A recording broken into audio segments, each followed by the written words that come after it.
Hey there, good afternoon, good morning, good evening, wherever you are. This is Cody Cox with Trinity National Holdings. I'm out on my Friday stroll today. It's the first Friday in March. Blustery day here in my home neighborhood here in Wilsonville, Oregon. Supposed to have a threat of snow last night, never happened, maybe a little bit more tonight. But anyway, here, it's out on a Friday and I just got back from the bank. I had to cut a check, to the sheriff's office. They completed a foreclosure sale for me a week or two ago, and they just sent their final billing. And it was more than I anticipated, to be honest with you. So kind of a little shook up on that, but it'll still happen. It'll still work out, and it's just one of those kind of things that happen in note investing. You got some things that are unexpected, and kind of been thinking about this thing, late last year, in the beginning of 2018, I talked about goals, making sure you've got some goals set out for you. I think one of the goals I'd set for myself that I shared with you guys is trying to do 60 of these asset purchases during the course of 2018.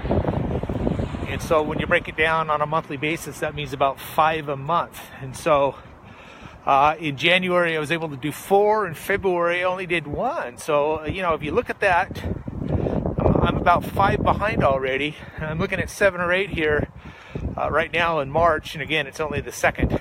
So hopefully we can catch up a little bit. But, I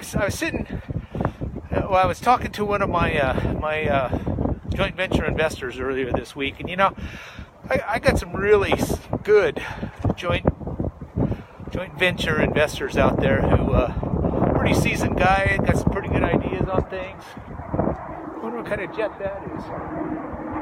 Pretty cool. Hey, anyway, you see all kinds of things out on the stroll here. Anyway, and I was talking to this joint venture investor, and he says, and I can't remember the exact story, but he said when he was young, he heard a story about a guy who was a boss who was very goal driven, but he had this little sage advice that, start each month out with that same goal.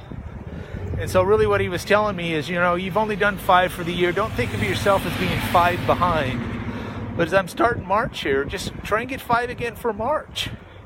And then so on and so forth. So even though you've got these long-term goals, you've got to kind of reset those goals periodically every month in this situation. So for me, that was kind of refreshing. It was kind of liberating in kind of ways, because one of the things that I will not do, a couple of things I won't do, is I won't buy a note just to buy a note, just because I'm behind the goals.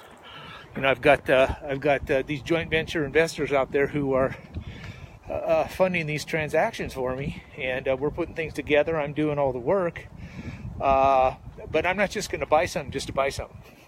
They've got to be investment grade, investment quality. And the second thing is pressure, because as I'm still transitioning between a full-time day job and doing this note business full-time, I've got 2 full-time deals going on simultaneously. And by adding that additional pressure to myself, and I have felt it. I've got to admit, I have felt that additional pressure, and that was refreshing for me. It took a lot of load off my shoulders, and I just kind of sat there as he said that, and just kind of said, "This is really good," and this is really good. So it's something I wanted to share with you guys. So if you're the kind of guy that likes to set goals, are you the kind of person out there who likes to move forward on things, and you find yourself maybe running a little bit behind, I would just tell you, don't put pressure on yourself to try and catch up. In fact, I made this statement to this investor I was talking to that, you have to run twice as fast to get up to where you needed to be. He says, no, don't do that. Just when you're starting March here, just shoot for 5. And sometimes you'll get 7, sometimes you'll get 8, but you got plenty of time, and don't put that added pressure on yourself, because you don't need to do that. Anyway, that's kind of what I wanted to share with you today on this Friday stroll. Spring is breaking out here. We've got some flowers that are planted here, and people are mowing their lawns already. But at any rate, thanks a lot for listening to me on this Friday, and hopefully I brought something to you that was helpful as you go into the weekend, something to think about. And just remember, guys, that together our potential is